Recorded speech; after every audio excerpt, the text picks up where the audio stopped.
欢迎来到上食厨房。今天我要和大家分享的是蒜蓉生蚝粉丝煲。我用的这种生蚝是大西洋生蚝，还有一个别名叫弗吉尼亚生蚝。这种生蚝个头比较大，打开不太容易，最好的办法就是用开水烫一下。如果是活的，这么一烫，口就会微微的有点张开，刚死不久不会有反应，但是打开也相对容易一些。用凉水泡软的粉丝也用开水浇一下。生蚝的形状一般是有一面比较平，另一面呈弧形。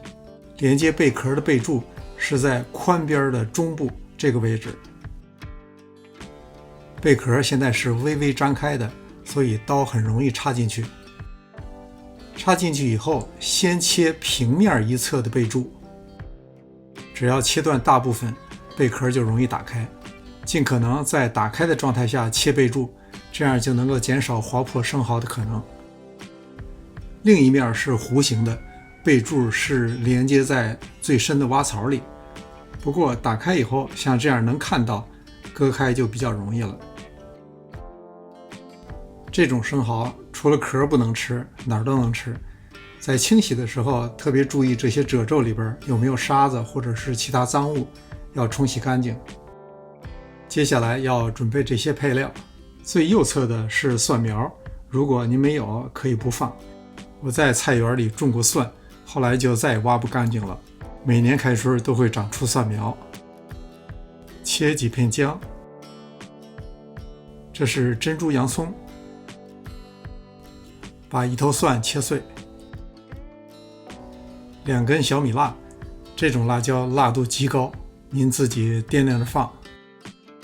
小米辣切碎，和蒜蓉放在一起，用热油浇一下，再加1个半汤匙生抽，半茶匙糖，蚝油1汤匙，拌匀以后备用。用比较厚的铸铁锅或者是砂锅，放少许油，把姜片、小洋葱和蒜苗炒香。配料炒香以后，要把火调小，下入粉丝。这时候的粉丝应该是充满水分和一掐就断的状态。把生蚝码在上面，把蒜蓉汁儿均匀地撒在上面。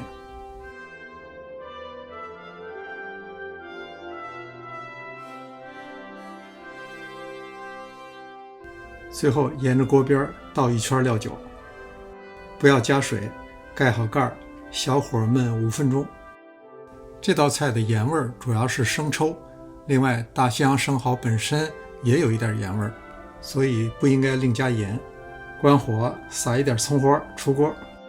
这道菜生蚝的鲜嫩美味自不必说，粉丝沾了生蚝的光，味道也是非常鲜美。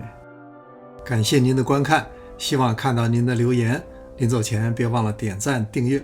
这里是上食厨房，我们下次再见。